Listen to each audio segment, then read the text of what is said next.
minha fala, nesse breve tempo que nós temos, é uma fala que ela está calcada em dois horizontes. Um horizonte, que é o horizonte da educação popular ambiental, que é um conceito que surgiu no México em 87, onde se entrou em convergência através da CEAL, do Centro de Jovens e Adultos da América Latina, entrar em consenso que os problemas da educação ambiental são convergentes com os problemas da educação popular. Então, quando trabalhamos educação ambiental e educação popular, as problemáticas são do mesmo horizonte. E isso é interessante para pensarmos as questões da educação ambiental popular, inclusive como uma das possibilidades de olhar para a questão das TICAs, tão importante destacado nesse mês que eu venho acompanhando todos esses webinários a partir deste movimento e desses seminários que estão sendo realizados.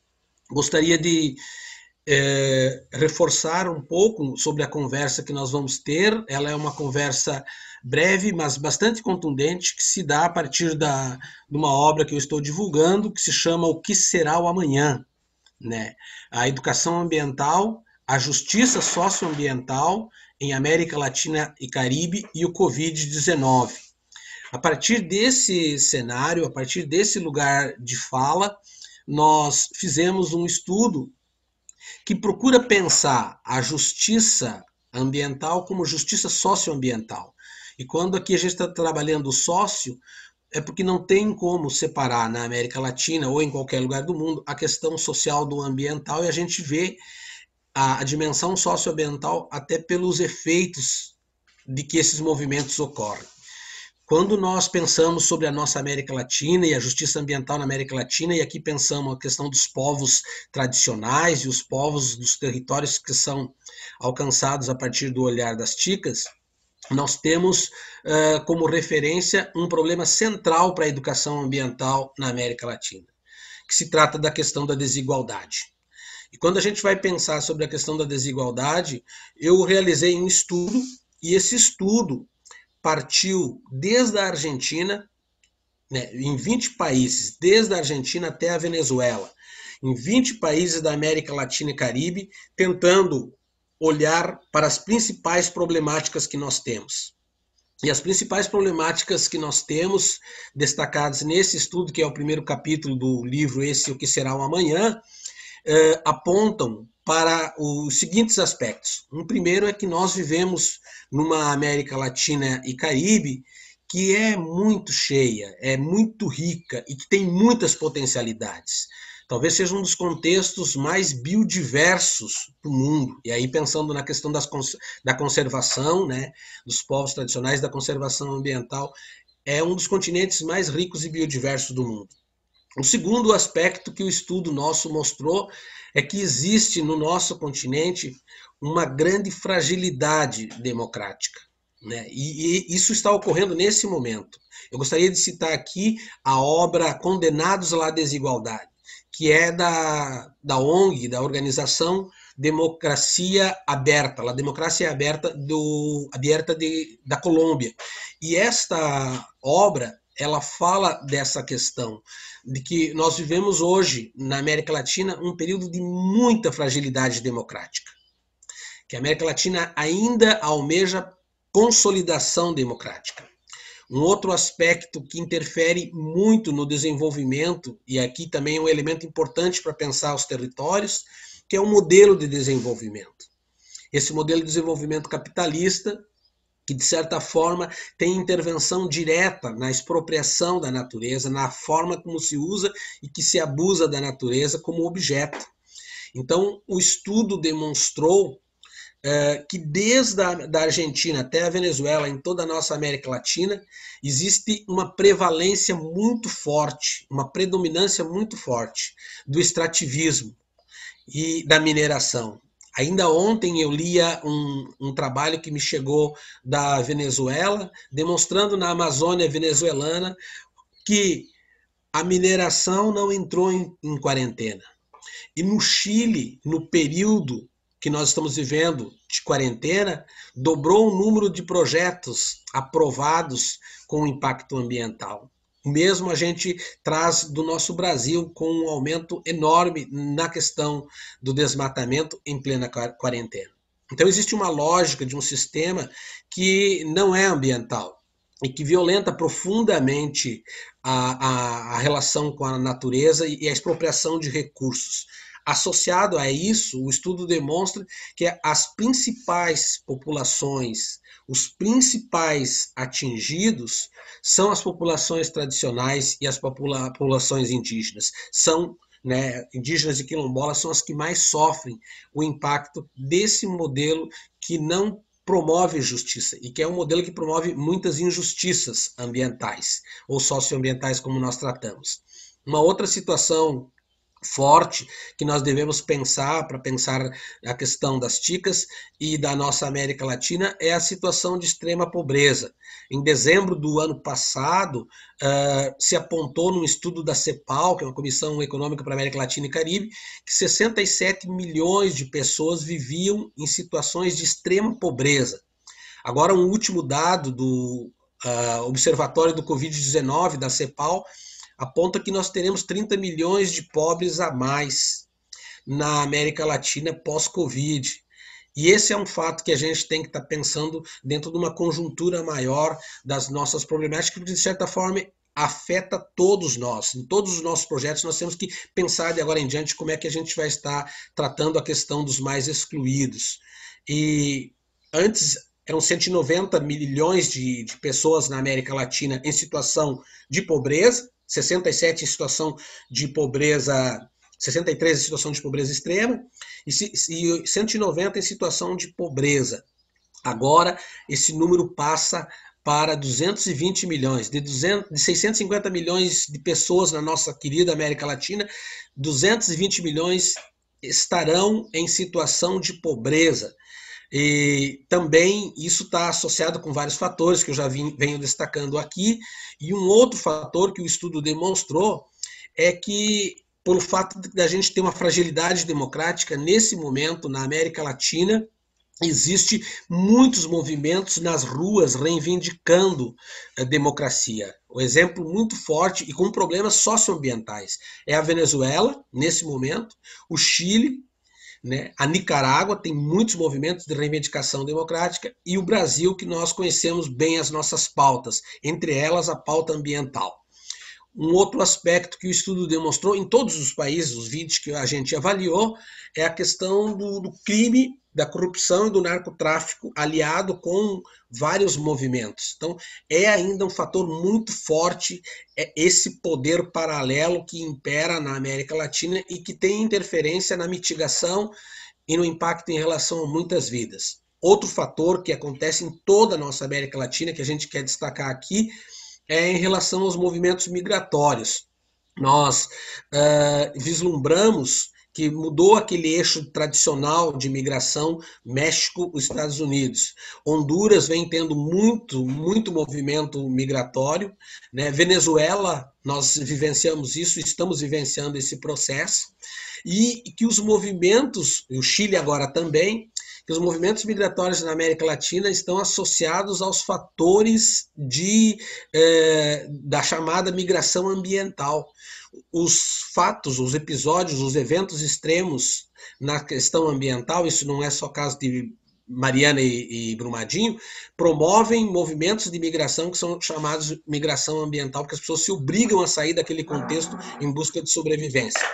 Há também um destaque muito forte para uma concepção de educação ambiental que ainda se preocupa mais com conservação da natureza, e há um desafio que o estudo demonstra na nossa América Latina e Caribe para a gente superar essa concepção de uma educação ambiental que só se preocupa com a conservação e trabalhar com a concepção de uma educação ambiental de abordagem crítica. E aí, nessa perspectiva de uma educação ambiental de abordagem crítica, nós vislumbramos horizontes possíveis de uma educação enquanto instrumento político, e não tem como pensar de forma diferente. Estou encerrando meu tempo, mas eu gostaria de deixar registrado que a política desse desgoverno que hoje está no nosso país tem promovido um encolhimento nas políticas ambientais de 30 anos, no mínimo, que custou muitos movimentos, muitas vidas em defesa da vida e de que agora tudo isso está ameaçado. Então a gente tem muita luta pela frente,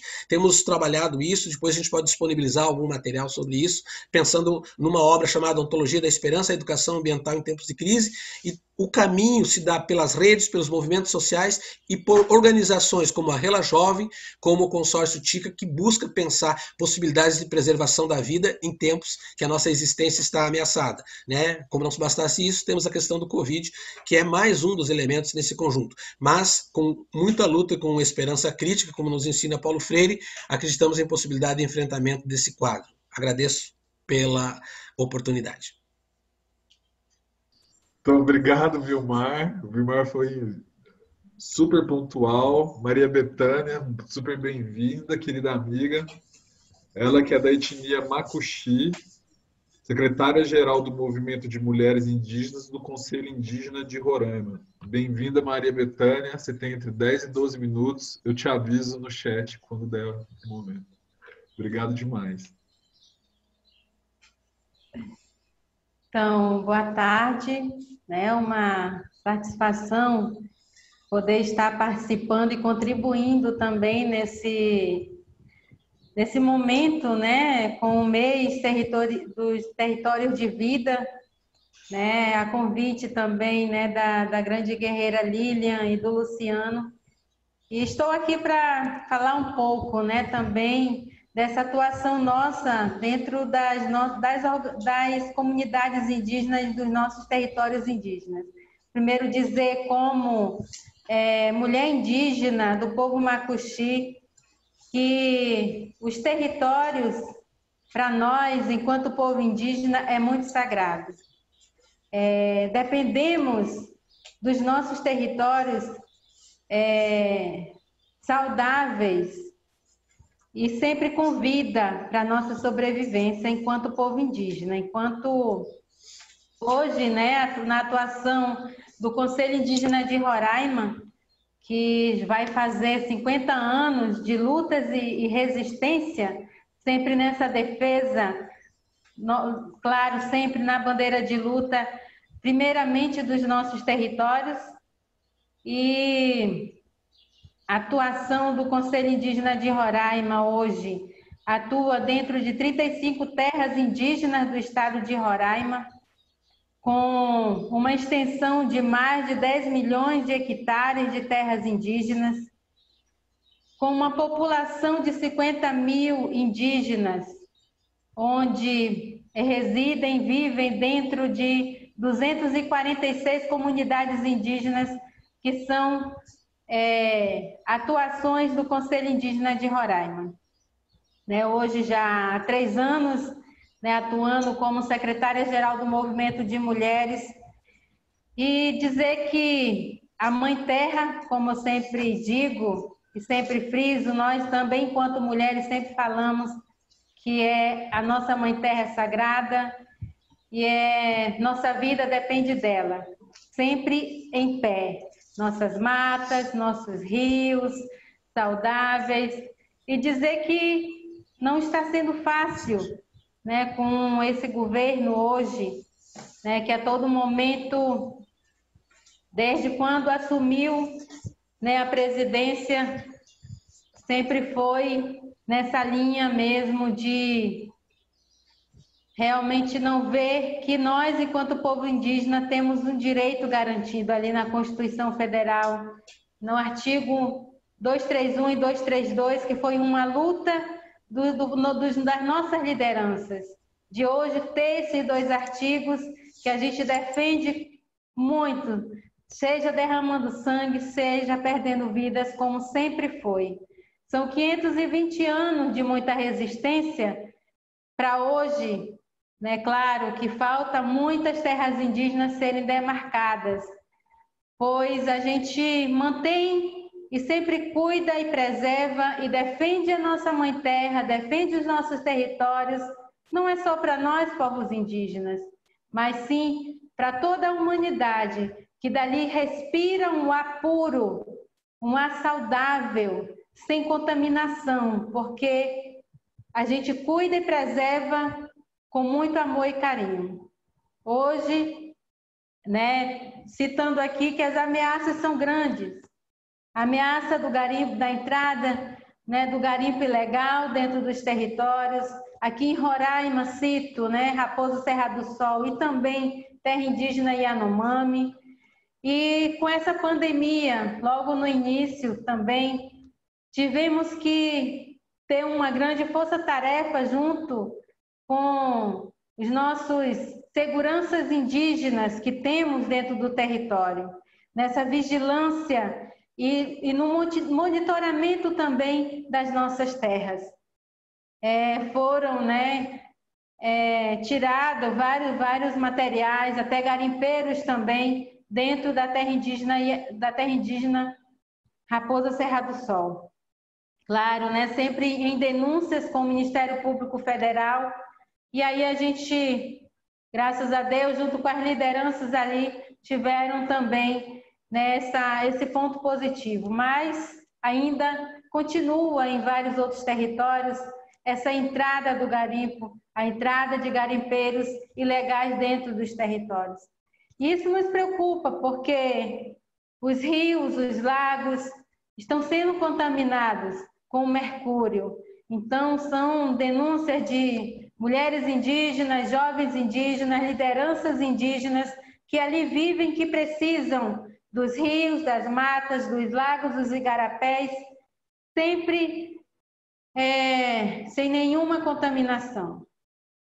E aí também se vêem, né, essas demandas desse novo governo de arrendamento de terras dentro dos territórios.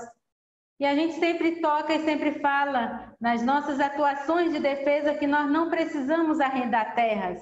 Nós temos os nossos territórios ali para usufruir dele e as lideranças usufruir da maneira que eles querem utilizar o território, conforme as demandas e ações que eles realizam ali dentro dos territórios.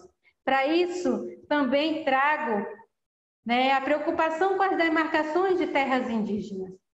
Hoje a gente está lutando ainda com 3, né, demarcações aqui dentro do território, né, de Roraima. Enfim, em outros territórios também de outros estados. E as ações, não posso também, né, esquecer de dizer também que nós também criamos as nossas estratégias também enquanto movimento indígena. Eu sempre falo, né, nesses momentos que hoje, devido a essa pandemia, nós não podemos, né, tipo, sair de Roraima para estar aí no Mato Grosso fazendo esse momento importante com várias lideranças, vários povos. Mas também temos que nos adequar também nesse momento de estar levando a nossa voz e, claro, sempre reivindicando os nossos direitos, sempre na linha da coletividade e na união, como somos povos indígenas. E aí a estratégia de hoje termos também uma parlamentar indígena no Congresso Nacional e está lá fazendo sempre nessa defesa, como ela também, né, teve acompanhando sua trajetória histórica, do movimento indígena, né? Então, Joênio Wapichana está lá desde o início dessa luta, né? Logo que o presidente assumiu, tirou o que ele quis tirar, né, da FUNAI, do Ministério da Justiça. Então, foi uma força-tarefa de Joênio Wapichana como deputada, como parlamentar, e hoje tem a Frente Parlamentar Mista que está nessa linha de defesa, né, para os povos indígenas, para os quilombolas, enfim, eu digo não a minoria, eu sempre digo para a maioria, porque nós somos a maioria e precisamos, sim, desses nossos direitos que estão garantidos lá na Constituição Federal. E quero dizer que ela está lá nessa linha de defesa hoje, né, lutando por uma PL 1142, que é justamente para termos, né, recurso para o enfrentamento dessa pandemia. Então, foi vetado, 16 vetos pelo presidente, e hoje está lá essa luta.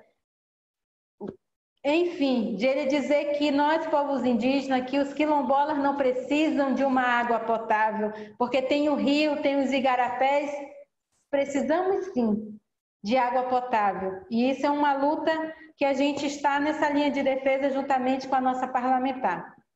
Está faltando 2 minutos apenas, e eu vou dizer um pouco das ações que a gente está fazendo também enquanto organização.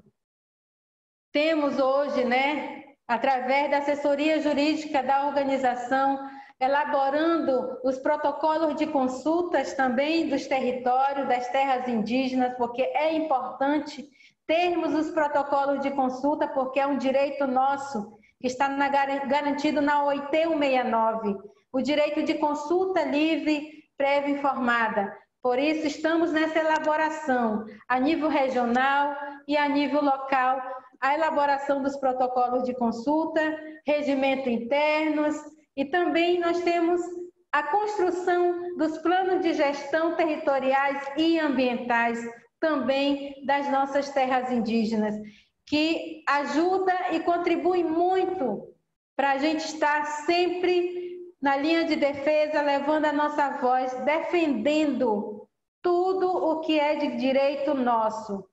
Então, são estratégias criadas não de um dia para o outro, são passos a passo, junto com as nossas lideranças, nas assembleias gerais que a gente realiza a todo ano, e aí se vai essas ações que estamos fazendo e elaborando dentro dos nossos territórios, que contribuem muito para o movimento indígena estar sempre resistindo e sempre defendendo o que é de fato nosso, que está garantido na Constituição Federal e na OIT 169.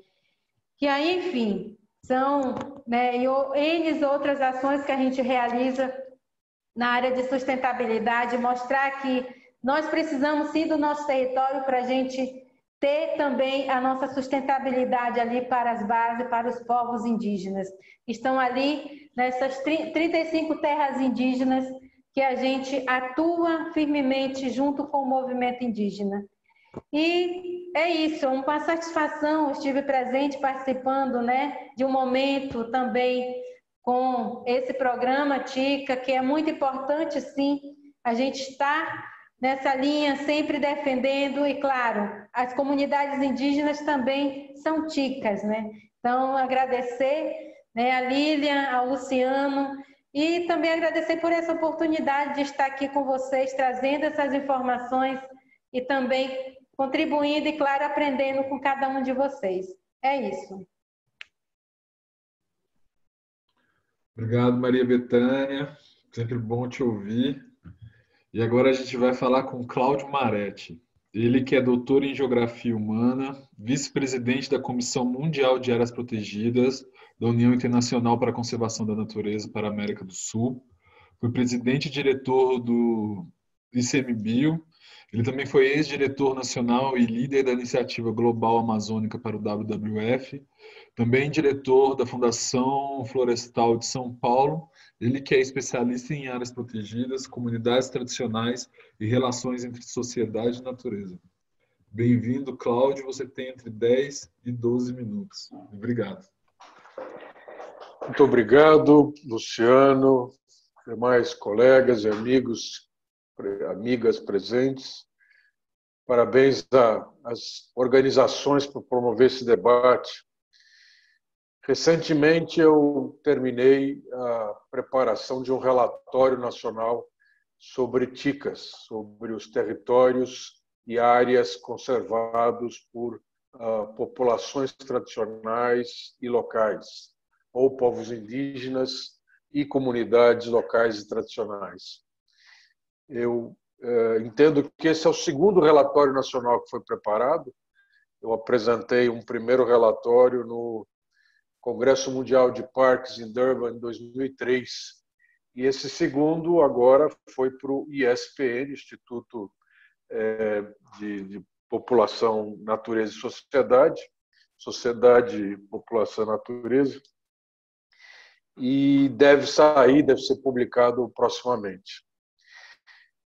Algumas reflexões que eu queria fazer a respeito desse trabalho e da realidade dos povos e comunidades tradicionais como a gente tem chamado nos últimos anos aqui no Brasil, passam, em primeiro lugar, pela invisibilidade.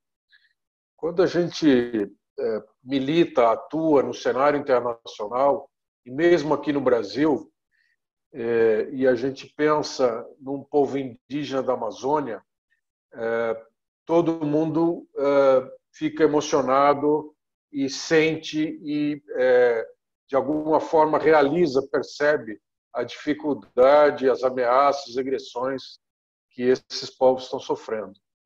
Mas quando se fala de catadoras de sempre-vivas no Cerrado, de apanhadoras de caranguejo no litoral do Pará, marisqueiras no litoral da Bahia, os retireiros do Araguaia, a maioria das pessoas não tem uma identificação, não conhece, não sabe do que se trata. E quando vai para o nível internacional, isso fica mais difícil. A linguagem internacional, até a linguagem do Tica, ele fala em povos tradicionais e comunidades locais. E se entende por povos tradicionais os povos indígenas. As comunidades tradicionais, como nós tratamos no Brasil, em poucos lugares elas têm esse tipo de consideração. O termo Tica, o conceito que hoje a gente usa, ele tem duas origens. A origem que eu milito, que eu atuo como profissional, como especialista, é a origem da conservação da natureza. A origem que reconhece o direito dos povos e comunidades tradicionais e reconhece também o serviço que eles prestam a toda a sociedade quando conservam seus territórios. O outro movimento é o movimento que a gente identifica muito bem no Brasil, que é esse movimento de luta desses povos e comunidades tradicionais e que colocam, como a Betânia acabou de dizer, o território no primeiro lugar. Sem o território, a reprodução sociocultural da sua cosmovisão fica difícil. Sem o território, eles perdem a possibilidade das relações fundamentais em termos de relação com o meio. Essa linha que vem das áreas protegidas, quando enfrenta a linha dos territórios tradicionais, tem alguns conflitos que não são resolvidos conceitualmente. Como, por exemplo, a gente achar que as áreas protegidas existem para conservar a natureza e os territórios tradicionais, eles não existem para conservar a natureza, eles conservam essa união, esse relacionamento intrínseco entre a sociedade e a sua natureza. Essa invisibilidade que eu mencionei há pouco, ela se traduz em alguns números. Nos últimos anos, exceto de 2019 para cá, nos últimos 2 anos, houve um crescimento fabuloso do diálogo dessas populações com as entidades governamentais, principalmente federais. Então, nós tivemos aí 2 décadas e meia, de crescimento, de construção de políticas públicas. E a gente tem uma estimativa, hoje, de quase 7 milhões de pessoas que são considerados povos e comunidades tradicionais.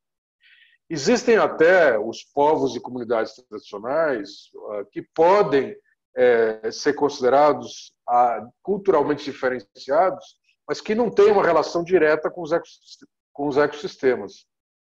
São populações urbanas que têm uma tradição muito forte, que querem ser considerados culturalmente diferenciados, mas que não vivem mais numa relação estreita de dependência dos recursos naturais.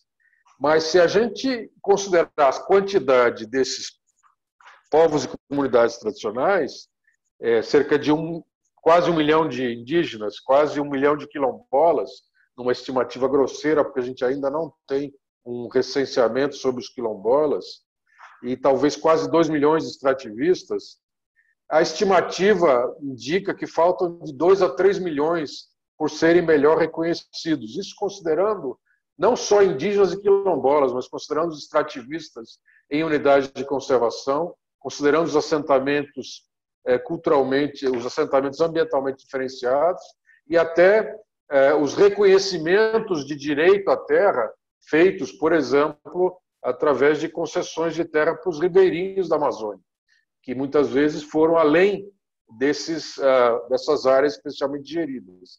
Isso significa, grosseiramente, cerca de 17% do território nacional, sem considerar esses que não estão aí incluídos. Uma grande parte são as terras indígenas da Amazônia, mas temos também um volume significativo de unidades de conservação.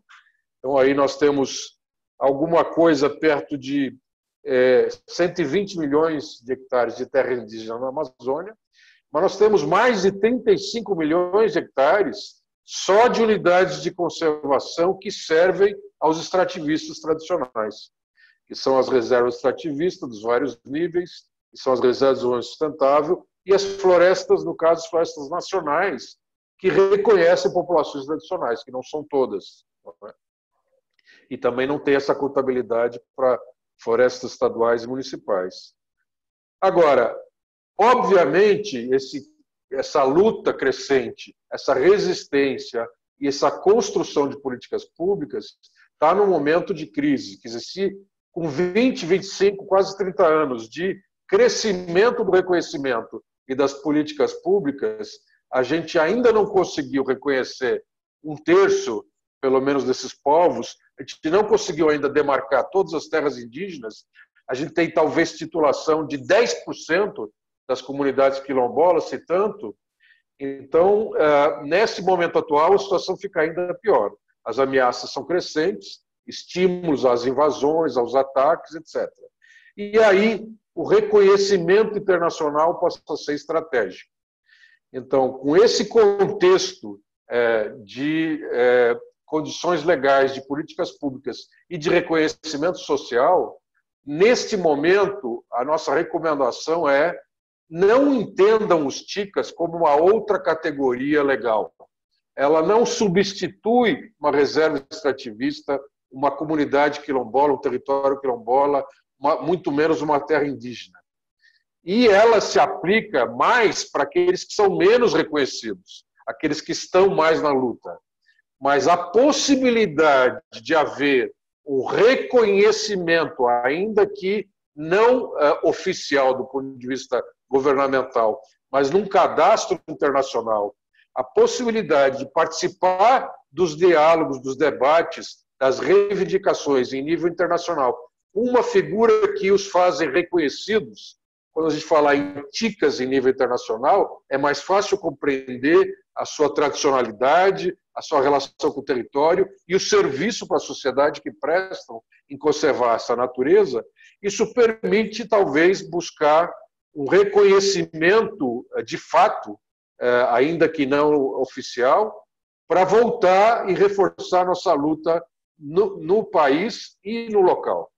Então, para finalizar, a gente recomenda justamente a gente partir por uma estratégia que seja mais integrada. Aqueles que estão mais bem posicionados, então nós temos, por exemplo, tivemos no passado projetos de apoio financeiro de grande escala para as áreas protegidas. Então, parte das reservas extrativistas receberam um apoio muito menor do que o necessário, mas porque elas estavam dentro de grandes projetos de parceria internacional, e a maioria deles não é de caridade, são recursos governamentais multilaterais, como, por exemplo, no Fundo Mundial do Ambiente, ou da cooperação bilateral com a Alemanha, com a Noruega, com outros países, e agora a possibilidade de a gente atuar mais nos fundos ligados a clima, né? Muito mais para adaptação, para defender essas populações, do que só para defender a floresta e evitar o desmatamento, que é fundamental na frente da mitigação. Então, tendo uma estratégia como já essa, os indígenas já tiveram o seu GEF indígena, e, novamente, é uma migalha perante o necessário. Eles já foram apoiados por projetos de cooperação bilateral com a Alemanha, mas outros, como as populações tradicionais do Pantanal, ou esses do Araguaia que eu mencionei, do Cerrado, e aí a gente poderia ir muito mais, porque são dezenas, nunca receberam esse apoio. Então, a proposta que eu acho que o TICA traz de interessante são esses dois elementos. A gente usar o reconhecimento internacional para fortalecer as lutas aqui, ainda que o reconhecimento internacional não seja governamental, mas ele nos registros e nos debates ele tem espaço, e para os indígenas da Amazônia talvez não seja tão necessário, mas para os retireiros, para as catadoras de sempre-viva, é muito necessário. E o segundo é buscar estratégias para ter recursos através de projetos internacionais. Talvez a gente não consiga nos próximos 2 anos, mas esperemos que a situação mude. Ou a gente tem aqui por governos estaduais, ou a gente tem aqui por entidades não governamentais, mas buscar recursos para apoiar de fato a luta. E depois da luta, da conquista do território, um aspecto que hoje a gente minimiza, que é a gestão desse território como uma área reconhecida. Muito obrigado.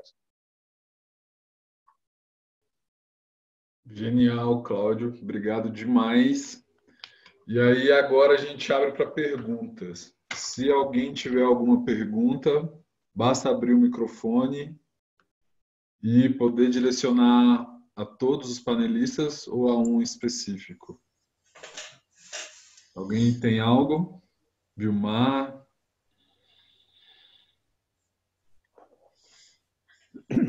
Eu tenho. Se ninguém tem, Carlos. Sim.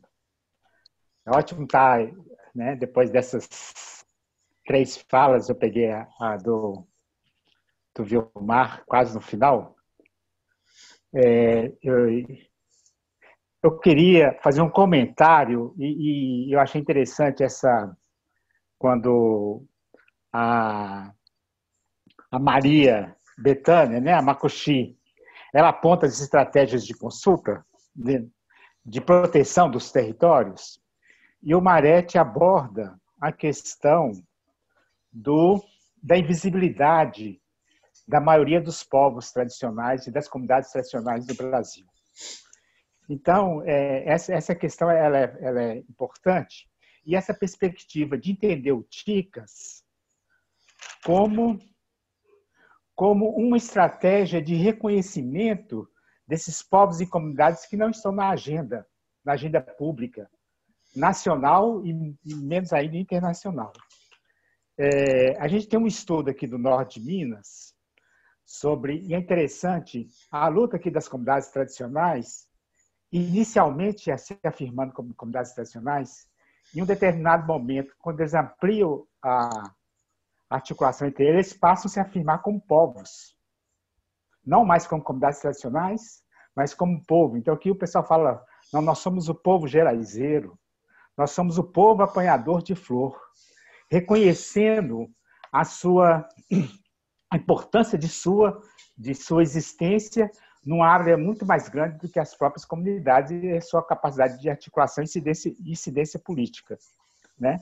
Então, essa perspectiva de TICAS, apontada pelo Marete, ela é muito interessante de dar voz e reconhecimento a esses povos que não têm reconhecimento no Brasil e muito menos fora, né? Só para vocês terem ideia, o norte de Minas, com 12 milhões de hectares, essas comunidades tradicionais estão disputando hoje 1.250.000 hectares. Estão disputando. Desses 1.250.000, 67 são áreas não oficializadas. Apenas 33 conseguiu algum tipo de reconhecimento, seja como assentamento, como RDS, alguma categoria como PAI, né, como projeto de assentamento. Então, nós temos um desafio muito grande pela frente. E aí eu gostaria com os palestrantes, essa perspectiva do TICAS reconhecer esses processos que as próprias comunidades né,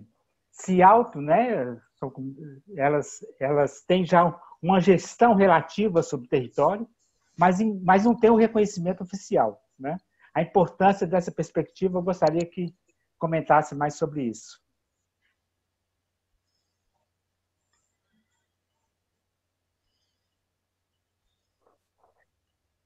Como é a dinâmica, Luciano? A gente avança ou você dirige? Eu acho que pode ficar à vontade. Vamos respondendo uma a uma para a gente poder aprofundar nos temas. E aí, se alguém já quiser começar, agora o diálogo é livre. Olha, obviamente, eu acho que a Bethânia pode testemunhar melhor a realidade da luta. Mas, respondendo à questão, acho que primeiro o comentário foi importante do Carlos, mas a questão que ele coloca, eu acho que o TICA se propõe exatamente a isso. E quando a gente vem de um histórico incompleto, e o Carlos mencionou justamente algumas comunidades que não chegaram no nível de reconhecimento de outras, a gente vem num processo incompleto, mas de luta, principalmente desde a Constituição brasileira, a última, de 88, um crescimento significativo. A gente tende a buscar, no reconhecimento oficial das políticas públicas, a única via de fortalecimento, e o TICA não é isso. E aí, e muitas vezes que a gente vai para o debate, em comunidades que ainda não têm intimidade com esse conceito, acreditam que é como reivindicar, por exemplo, uma reserva extrativista ou um projeto de assentamento extrativista ou agroextrativista, ou, no caso das comunidades mais, digamos, reconhecidas pela sociedade, uma terra indígena, um território quilombola, etc.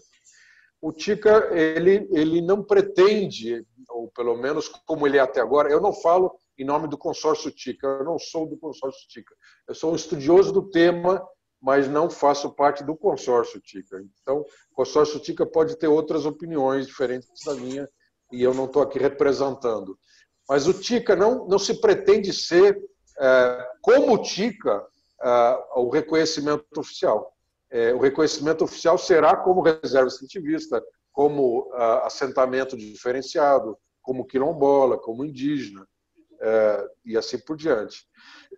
Reconhecendo os direitos que vêm desde a Constituição de 88, pelo menos, dos povos e comunidades tradicionais.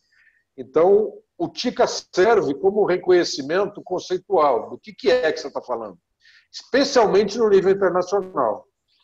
No caso do Brasil, a gente avançou com esse conceito de povos e comunidades tradicionais, estabelecemos até um conselho nacional, conselho esse que as avaliações legais dizem que não foi extinto, né, porque ele está referenciado em lei, então não pode ser extinto por decreto, mas o seu funcionamento parou.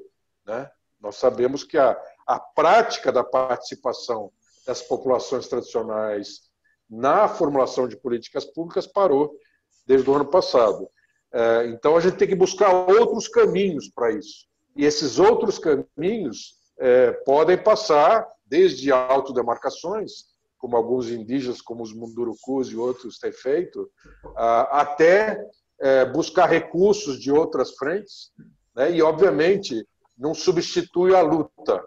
Nem os territórios que são oficialmente reconhecidos, os mais fortes legalmente, como as terras indígenas, e a própria Bethânia mencionou, estão livres dos conflitos. Então, é uma terra indígena, é o reconhecimento superior até o da propriedade privada, não é? Pela Constituição de 88. Não obstante, nós temos aí os garimpeiros, os matadores, as ameaças de arrendamento. Imagine aqueles que não têm. Então, uma medida que resolva tudo não existe, mas ela fortalece o caminho. É nesse sentido que eu entendo os TICAs. Não é como algo que a gente queira alcançar como reconhecimento. O TICA, ele se reconhece pela própria comunidade. Ele não precisa de um governo para legitimar. Agora, última fala, para não me alongar, o Carlos mencionou as disputas.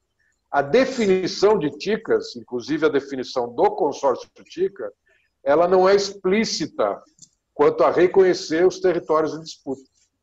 E no nosso relatório, que espero saia publicado breve, com problemas de ter feito algo correndo e muito amplo demais, ele recomenda que as áreas em disputa sejam também consideradas. O processo de consolidação, porque um TICA é um território, portanto, é uma área de uma comunidade tradicional e uma área, um território que ela se relaciona e que presta um serviço de conservação. E, além disso, o consórcio TICA entende que nesse território tem que haver um benefício para a comunidade como parte do conceito intrinsecamente. No entanto, uma comunidade disputa pelo seu território, não tem condição de assegurar o resultado de conservação que o TICA implica. Então, o TICA não é só um conceito social, antropológico, comunitário, ou de luta das comunidades. Ele é também esse resultado em termos de conservação.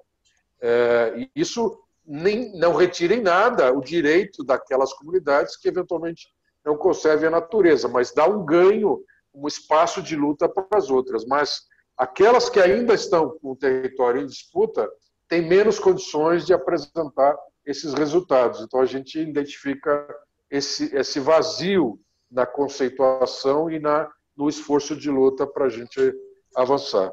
Desculpa, me alonguei demais. Muito obrigado. Muito bom.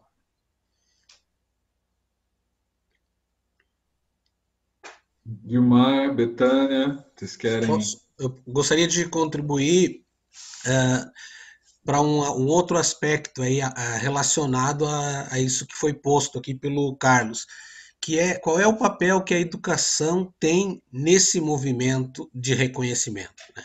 Existe uma obra chamada Luta por Reconhecimento que fala da importância de que o reconhecimento ele não se valida se ele não é precedido de um processo formativo disso. Vou dar um exemplo. Nós tivemos aqui o reconhecimento no sul de um quilombo chamado Quilombo Macanudos. Conseguimos o reconhecimento, mas a grande questão era trabalhar formativamente. Eu não estou trabalhando na perspectiva acadêmica, estou trabalhando na perspectiva de movimento social. Trabalhar a questão do pertencimento das pessoas a isso, porque não adiantou apenas a conquista legal. Então, e eu vejo isso como um desafio, como a educação ambiental, popular, como os processos formativos inúmeros podem contribuir para reforçar o pertencimento, que contribui sim para assumir a identidade, né? Eu achei muito interessante que o Carlos trouxe, a partir do momento que se reconhece, aí ele se sente povo. Nós tivemos estudante quilombola que entrou na medicina por ser quilombola, desse quilombo, e que ele chegou no curso e não se sentia quilombola. E aí o trabalho que eu vejo da educação popular é de reforçar a tua identidade. Você é quilombola, você é indígena. Eu orientei recentemente um primeiro indígena a ser doutor na universidade. E como é que você se sente enquanto indígena? Trabalhar processos formativos que reforcem a questão da identidade para reforçar o pertencimento. Aí sim a luta fica um pouco mais forte.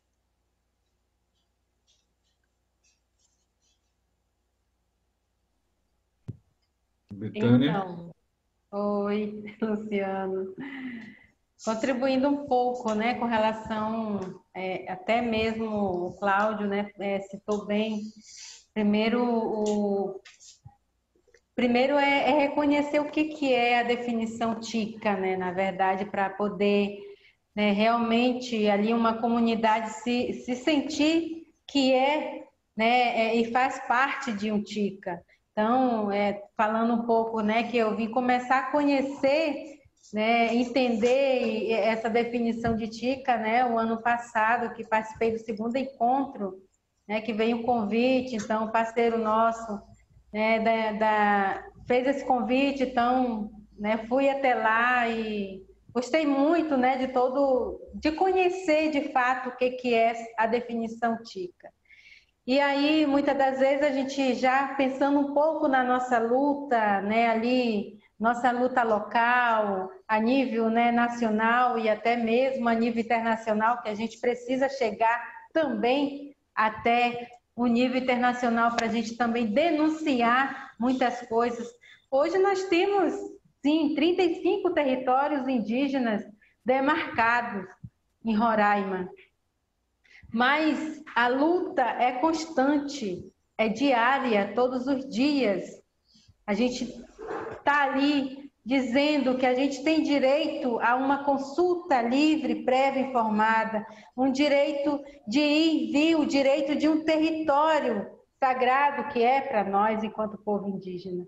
Então, sim, muito mesmo, de fato, temos 35 territórios demarcados, porém, todos os dias passa por ameaças. E vamos imaginar aqueles que não têm esse direito a esse espaço, que hoje ainda está lutando para ter esse espaço, esse território ali, para ter sua vida, para ter a sua valorização na sua cultura, no seu modo de viver, na sua convivência, o direito de dizer sim, eu quero esse projeto para dentro do meu território, para dentro da minha comunidade, do espaço ali, de dizer que quer, não de tipo, chegou, pronto, tem que aceitar. Não, não é dessa maneira. Então, acredito que o TICA, né, ao conhecer aos poucos, está conhecendo, né, a definição, traz essa força, sim, para aqueles que ainda, né, estão aí nessa luta da defesa de ter um território. E até mesmo para aqueles que estão com o território demarcado, porém, temos sempre essas ameaças dentro do nosso território.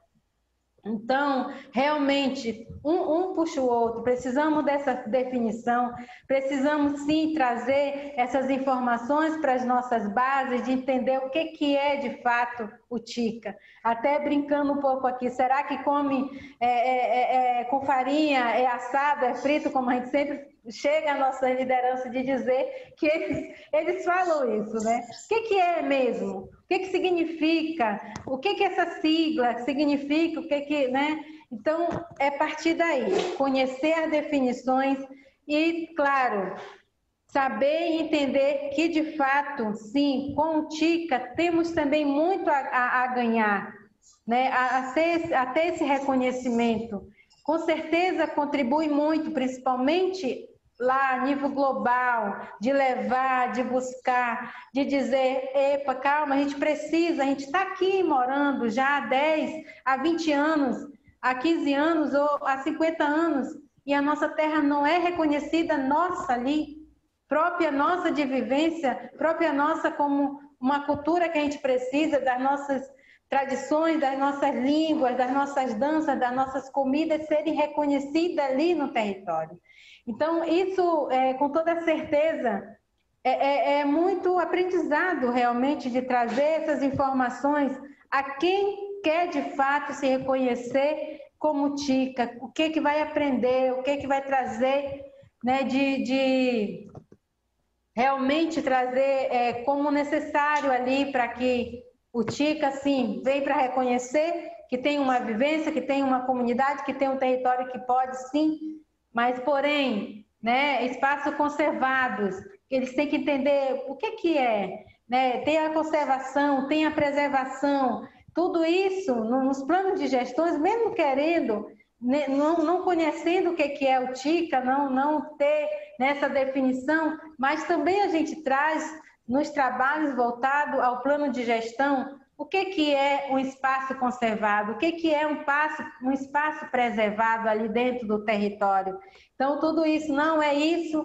Então, então eu quero um espaço ali do meu território que tem 1.700, né, hectares, eu quero um espaço ali para que ele seja conservado, ou eu quero um espaço para que ele seja preservado. Então, a gente também tem nessas realidades também dentro do nosso território, mas eles não tem como uma definição TICA, né? Então, passo a passo, como eu falei para vocês, para ter um protocolo de consulta, foi passo a passo para eles entenderem o que é um protocolo de consulta, para que vai servir, para, de fato, ali a gente ter o nosso território garantido. Enfim, né? São informações, assim, bem interessantes que a gente precisa, assim, com toda certeza, aprender cada vez mais. É isso. Obrigado. Alguém tem mais alguma pergunta?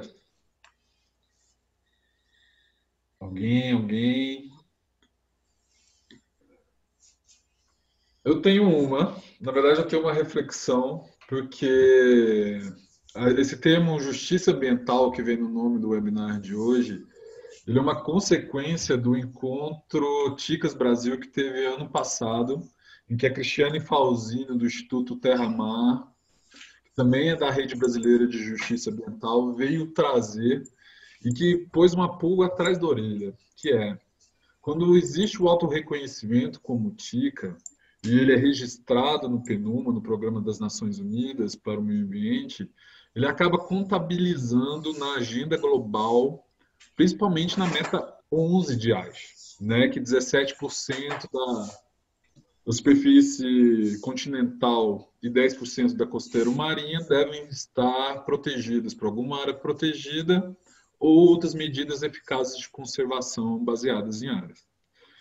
E aí, nessa reflexão que ela trouxe beleza, a gente contribui para a meta Aichi, mas quais são as contribuições locais que um autorreconhecimento como TICA pode trazer para as lutas, né? Isso estava acontecendo em pleno Mato Grosso do Sul, onde tem os movimentos de retomada. Na minha inocência, quando eu cheguei lá, eu achava que era uma retomada cultural, não é uma retomada de território, é uma luta forte. E aí, ter essa discussão nesse clima te coloca algumas pulgas atrás da orelha. E aí, quando eu fui para o Peru, que teve uma oficina, depois do CAPLAC, desse Congresso de Áreas Protegidas da América Latina, estavam se discutindo em como fazer o consórcio TICAS ter a cara sul-americana, latino-americana, né? Esse aqui é um conceito global, como que isso aterriza nos territórios latino-americanos e caribenhos com as suas lutas que a gente vivencia aqui. Lembrando que é uma das regiões que mais mata ambientalistas, que mais mata povos indígenas e comunidades tradicionais, com as suas invasões, né, seus isolamentos nacionais. Né? A gente viu o caso do Zé Yanomami, por exemplo, que vive numa área transfronteiriça. Então, como ter um olhar para esses desafios que a gente vive aqui, né?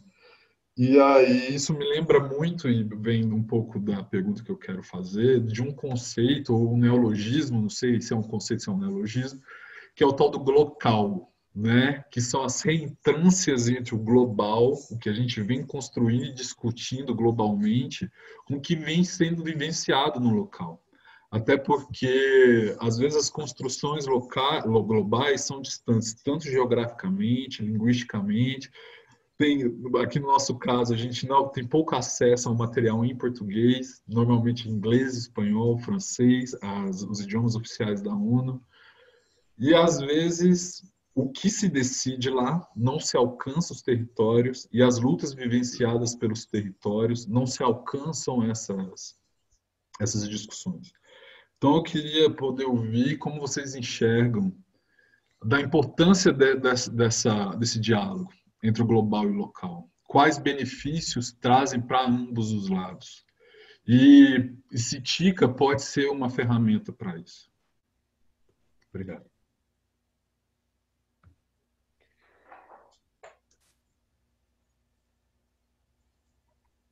Cláudio, Vilmar, Betânia, quem quer começar?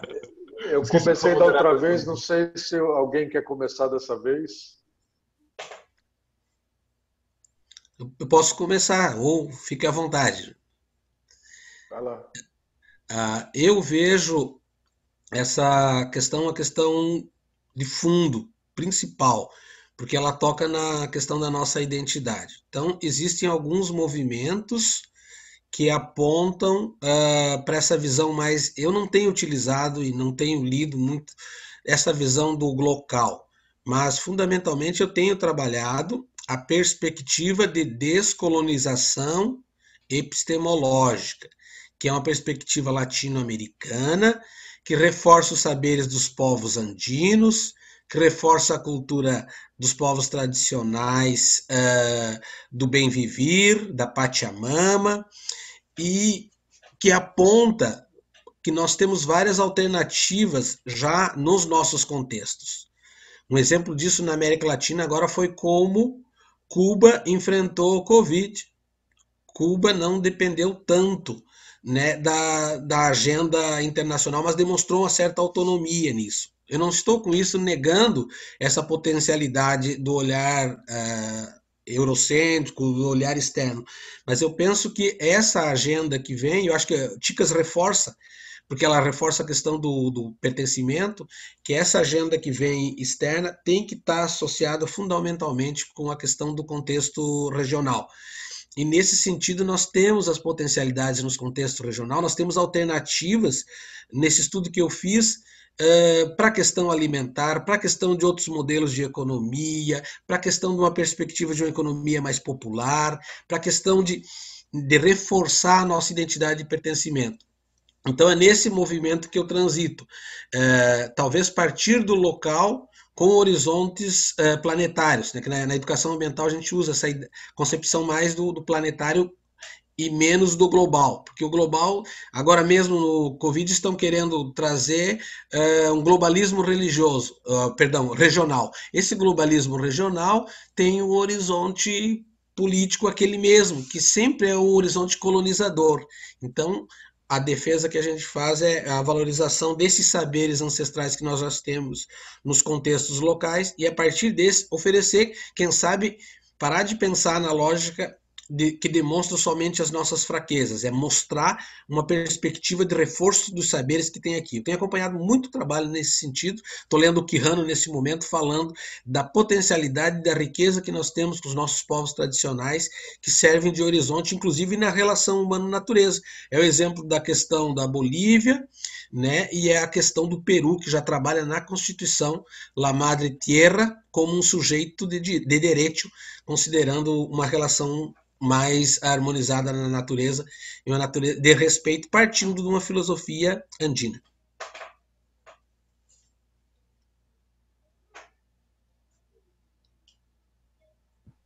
Bem, acho que vou eu, Cláudio. Por favor, Betânia. Tá certo. Então, falando um pouco, né, com relação a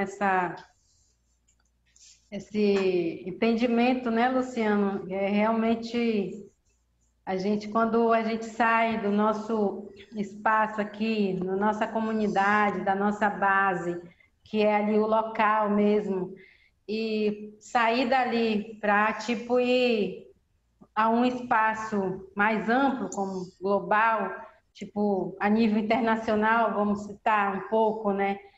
Realmente, quando se sai, né, aqui, voltando um pouco, né, a nossa realidade enquanto movimento indígena de Roraima, a nível de Brasil mesmo, como vem sempre acompanhando, né, a trajetória da PIB, da COIAB e de outras organizações indígenas. Bem, quando se sai ali, né, do local, ali comunitário, ali mesmo a trajetória, a vivência ali das nossas lideranças, para esse espaço mais amplo, que muitas das vezes são muito desafio também, porque se vai sair uma liderança para ele reivindicar o direito dele também ali a nível internacional, seja nas COP, seja, né, em outros espaços que são abertos para nós enquanto movimento indígena, já se tem um desafio muito grande até mesmo nas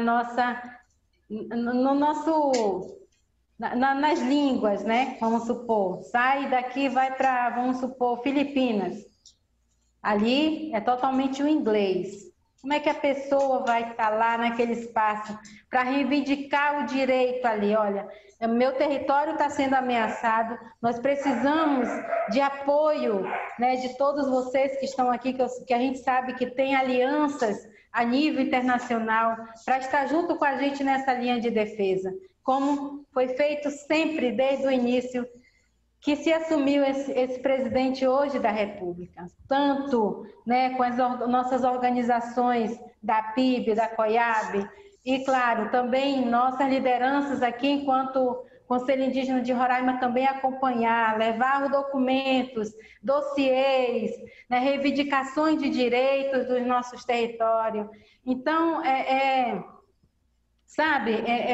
graças a Deus, assim, eu digo que a gente tem esses espaços para reivindicar. mesmo a gente não sabendo falar o inglês, muitas das vezes arranhando o espanhol, mas estamos lá com pessoas que também está ao nosso lado pela causa indígena, pela causa do movimento indígena.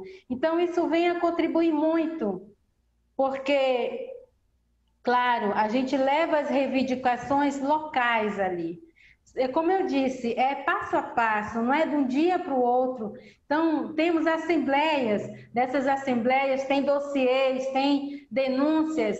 Então, a gente está ali, debaixo do braço, todas essas denúncias, e a gente caminha ali a nível, né, mais amplo, a nível global, de dizer, opa, estamos aqui. Nós queremos também trazer a nossa voz enquanto movimento indígena, trazer a nossa voz enquanto quilombolas, enfim, enquanto outros povos tradicionais.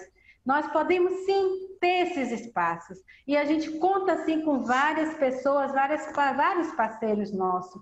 Então, é muito importante. A gente tem um espaço, né, hoje na SCOP, infelizmente esse ano não vai ter, mas a gente tem esses espaços lá também para, né, lideranças indígenas, para povos tradicionais, quilombolas, enfim, aqueles que têm esses espaços abertos cada vez mais, mas dizer que é um desafio muito grande. Hoje nós temos sim esse espaço, mas com muita luta, Luciano. Então, graças a Deus, a gente conta com muitos parceiros nossos que estão aí sempre, né, sempre de portas abertas para também estar levando nossa liderança para eles falar ali o que está doendo de fato ali, nele, no espaço local, e aí levar, né, para esse espaço internacional a nível global. Então, são, graças a Deus, desafios, porém, são desafios que a gente, graças a Deus, com nossas estratégias enquanto movimento indígena, a gente traça essas nossas metas e caminhamos junto com todos. Então, eu acredito, não sei se eu respondi, Luciano, mas eu voltando um pouco aqui à nossa realidade, né? Enquanto movimento indígena que eu tenho acompanhado sempre, graças a Deus, e claro, né, é a nossa vida. A nossa vida é de reivindicações, a nossa vida é de resistência, porque nós somos povos indígenas e nós temos o direito de existir. Então, é isso, né? Eu acredito que trouxe um pouco também de informação para você aí, Luciano. Eu acho que fica interessante porque o Vilmar trouxe uma perspectiva mais conceitual e de uma estratégia política de afirmação mais ampla. E a Betânia traz uma realidade de disputa, inclusive de corações e mentes na esfera internacional, mas muito ligada à sua própria vivência, a necessidade dela e das mulheres e dos homens que ela representa. Eu queria ficar talvez no meio termo aí. Tanto Vilmar como Heloísa, nessa fala e na anterior, trouxeram dois elementos que me parece que são fundamentais para esse processo, que é a compreensão do que nós estamos fazendo e esse sentimento, essa noção de pertencimento, né? Que são processos que se constroem no caminho, na luta, diria talvez o Vilmar, que são processos que se afirmam na medida que a gente tem que atravessar, e por isso ele falou tão claramente da importância dos processos formativos, que eu entendo, quanto mais concretos, relacionado com coisas concretas, mais fortes eles são. E acho que a Heloísa, a colega traz esse aspecto, a Betânia, perdão, traz esse aspecto dessa concretude muito forte. Esses elementos são fundamentais na justiça ambiental que o Luciano questiona.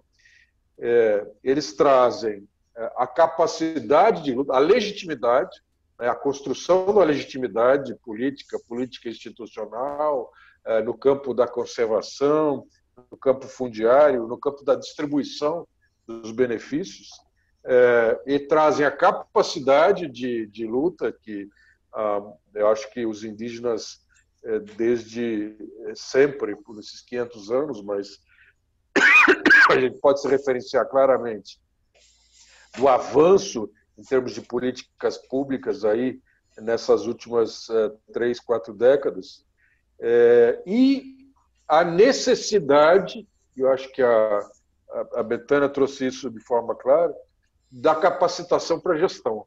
A gestão tradicional dos indígenas, ela é muito forte, muito importante, mas a verdade é que ela não fica incólume, ela não fica igual ao ter uma gestão de uma terra indígena que passa por disputa com o Estado, né, para conquistar do reconhecimento, com os garimpeiros, com caçadores, com ameaças de políticos de revisão legal das áreas ou dos direitos.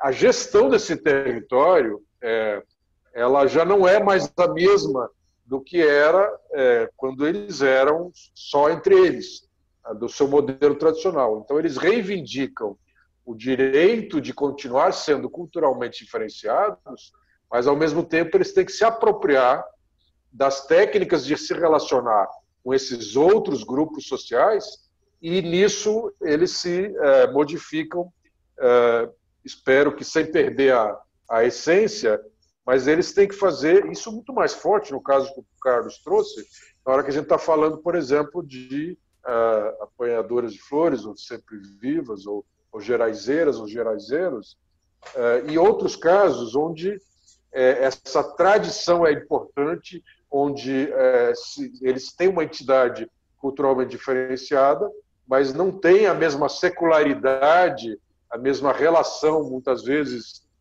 de cosmovisão profunda que tem alguns indígenas aí. No entanto, se a gente pensa em equidade em áreas protegidas, ela está baseada em 3 elementos, e eu acho que isso se aplica na questão que o Luciano traz da justiça ambiental. Direitos, participação e distribuição de benefícios. Obviamente, há outros aspectos que a gente podia olhar, mas o que a gente sabe é que, em determinado momento, em determinadas situações, a conservação da natureza foi feita para benefício de alguns. E, em outras situações, ela foi até usada como instrumento de dominação. Mas, na medida que a gente vê os povos e comunidades tradicionais, que é o nosso objeto de discussão hoje, eles, na verdade, trazem lições para nós da importância da integração da natureza, dos ecossistemas, dentro da sua cosmovisão. Então, no processo de áreas protegidas exógeno, que vem de fora, ele muitas vezes retira direitos de quem é local. Não é só o tradicional.